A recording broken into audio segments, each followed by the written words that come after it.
इस अंधकारमय समय में आपका स्वागत है, जहां सत्य और असत्य का अंतिम संघर्ष होने वाला है।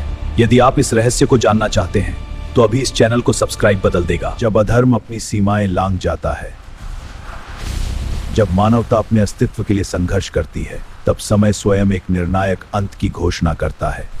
यह केवल विनाश नहीं है, यह उस संतुलन का टूटना है जिसे युगों बनाए रखा गया था, और अब सब कुछ बिखर रहा है। हर चेहरे पर भय है, हर आंख में अनिश्चितता की छाया। कोई नहीं जानता, पर परिवर्तन अब अनिवार्य है। अंधकार के मध्य एक शक्ति जो संतुलन को पुनः स्थापित करेगी, जो अधर्म को चुनौती देगी और सत्य को पुनर्जीवित करेगी। वह केवल एक योद्धा नहीं, वह समय का उत्तर है, वह न्याय का अंतिम प्रहरी है, वह है कल्कि। यह कलयुग है जहां सत्य को दबा दिया गया है और असत्य ने अपना साम्राज्य स्थापित कर लिया है। यहां न्याय केवल एक भ्रम बन चुका है, यहां शक्ति ही नियम है और कमजोर केवल शिकार। करुणा समाप्त हो चुकी है और क्रूरता उसका स्थान ले चुकी है। विश्वास अब दुर्लभ हो गया है, हर संबंध स्वार्थ से जुड़ा है। मित्रता भी अब एक सौदा बन चुकी है और सच्चाई केवल शब्दों में रह गई है। भीड़ के बीच भी मनुष्य अकेला है, उसका भीतर का अंधकार उसे खा रहा है। वह स्वयं से दूर हो चुका है और उसे इसका एहसास भी नहीं है। लोभ ने उसकी दृष्टि को अंधा कर दिया है, धन ही उसका लक्ष्य बन चुका है। वह भूल चुका है क्या उचित है, क्या अनुचित, और यही उसके पतन का कारण बनेगा। जब आस्था टूटने लगती है, जब मंदिर भी मौन हो जाते हैं, तब यह संकेत होता है कि समय अपने अंतिम चरण में प्रवेश कर चुका है। तभी प्राचीन शास्त्रों में यह सब पहले ही लिखा जा चुका है।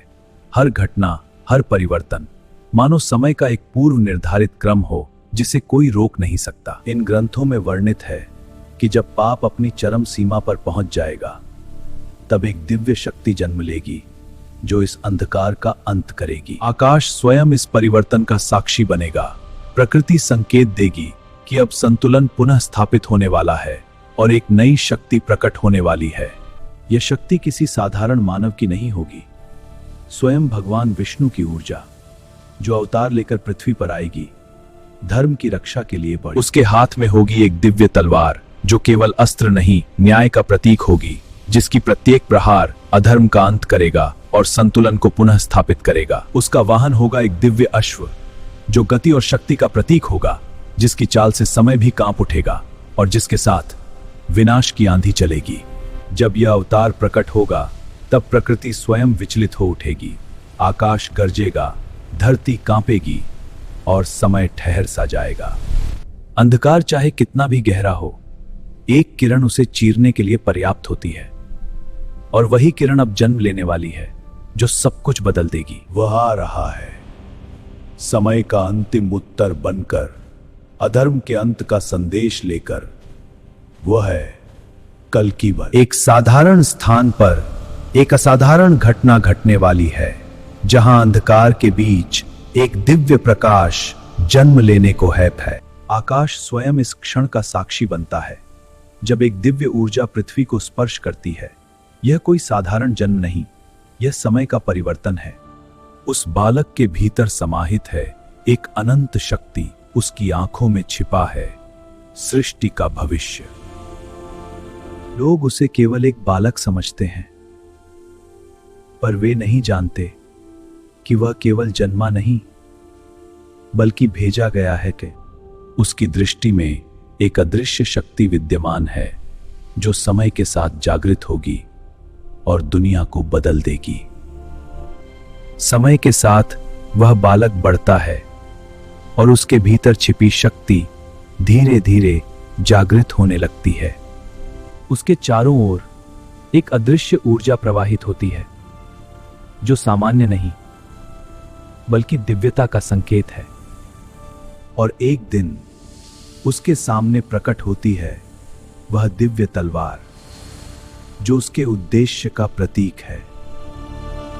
जैसे ही वह उसे स्पर्श करता है, एक अपार शक्ति जाग उठती है, मानो संपूर्ण ब्रह्मांड उसकी इच्छा के अधीन होती। अब वह केवल एक मानव नहीं, वह एक दिव्य योद्धा बन चुका है जिसका उद्देश्य स्पष्ट है, अधर्म का संपूर्ण विनाश। और फिर वह क्षण आता है जब प्रतीक्षा समाप्त होती है। आकाश के मध्य एक दिव्य रूप प्रकट होता है। वह है कल्कि। उसके प्रत्येक कदम से धरती कांप उठती है। उसकी गति समय को भी चुनौती देती है और उसके साथ विनाश की आंधी चलती है। मनुष्य भयभीत हो उठता है। वह समझ नहीं पाता यह क्या हो रहा है, पर उसके भीतर एक अज्ञात डर जन्म ले चुका है जो उसे भीतर तक हिला देता है। उसकी तलवार केवल एक अस्त्र नहीं, वह एक निर्णय है जो हर प्रहार के साथ अधर्म का अंत लिखती है। जो अब तक अंधकार में छिपे थे वे अब कांपने लगते हैं, क्योंकि उन्हें आभास हो चुका है कि उनका अंत निकट है।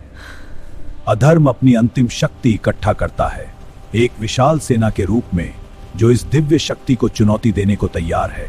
यह अंतिम संघर्ष की शुरुआत है। प्राय एक ओर असीम अंधकार और दूसरी ओर एक अकेला योद्धा। और यह केवल संख्या का खेल नहीं, यह सत्य और असत्य का युद्ध है। वह मौन खड़ा है, पर उसकी उपस्थिति ही पर्याप्त है।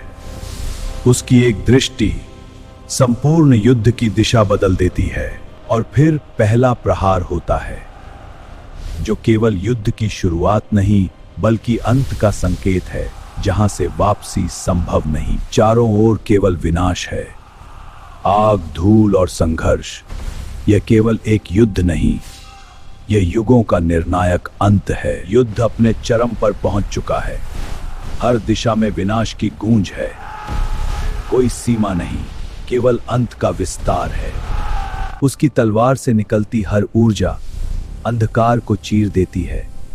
उसका प्रत्येक प्रहार अधर्म को मिटा रहा है। जो स्वयं को अजेय समझते थे वे अब भय से कांप रहे हैं। उनका आत्मविश्वास टूट चुका है और अंत निकट दिखाई देने लगा है। आकाश भी इस युद्ध का साक्षी है। उसकी गर्जना इस विनाश की गवाही दे रही है। प्रकृति स्वयं इस संघर्ष में शामिल हो चुकी है और संतुलन की ओर बढ़ रही है। उसकी दृष्टि में अब केवल एक लक्ष्य है, अधर्म का संपूर्ण अंत। उसके भीतर की शक्ति अब अपने चरम पर पहुंच चुकी है। अंतिम शक्ति प्रकट होती है जो समस्त अंधकार का स्रोत है। यही वह शक्ति है जिसे समाप्त करना अनिवार्य है। अब यह युद्ध केवल दो शक्तियों के बीच है, प्रकाश और अंधकार, सत्य और असत्य, जिनमें से केवल एक ही बचेगा। यह टक्कर केवल शक्ति की नहीं, यह अस्तित्व की लड़ाई है, जहां हर क्षण इतिहास लिखा जा रहा है। और फिर वह क्षण आता है जिसका प्रतीक्षा युगों से था, अंतिम निर्णय जो सब कुछ समाप्त कर देगा। एक ही प्रहार में अंधकार विलीन हो जाता है और उसके साथ कलयुग का अंत हो जाता है। जब अंतिम प्रहार समाप्त होता है तब चारों ओर केवल शांति रह जाती है। वह शांति जो तूफान के बाद आती है और एक नए आरंभ का संकेत देती है। अब अंधकार समाप्त हो चुका है और प्रकाश पुनः लौट आया है। यह केवल एक सुबह नहीं, यह एक नए युग का उदय है। मनुष्य अब भय से मुक्त है। उसके भीतर पुनः विश्वास जाग उठा है। जो खो चुका था वह लौट आया है और संतुलन पुनः स्थापित हो चुका है। प्रकृति भी अब शांत है। उसका संतुलन पुनः स्थापित हो चुका है। हर जीव, हर तत्व अब एक नई ऊर्जा से भरा है। जिसने यह सब संभव किया वह अब मौन खड़ा है। उसका कार्य पूर्ण हो चुका है और समय उसे विदा दे रहा है। वह आता है जब अपाज आता है, जब संतुलन लौट आता है। वह केवल एक रूप नहीं, वह समय का नियम है। हर युग का एक अंत होता है और हर अंत एक नए आरंभ की नींव रखता है। यह सृष्टि का नियम है जो कभी नहीं बदलता है। पर प्रश्न अब भी शेष है, क्या हम इस नए युग के योग्य हैं, या फिर इतिहास स्वयं को दोहराएगा? क्योंकि जब तक मनुष्य के भीतर अंधकार रहेगा तब तक यह चक्र चलता रहेगा और समय बार बार अपना संतुलन स्थापित करेगा। यह केवल एक कथा नहीं, यह एक चेतावनी है। कि अंत हमेशा निकट होता है और परिवर्तन अनिवार्य।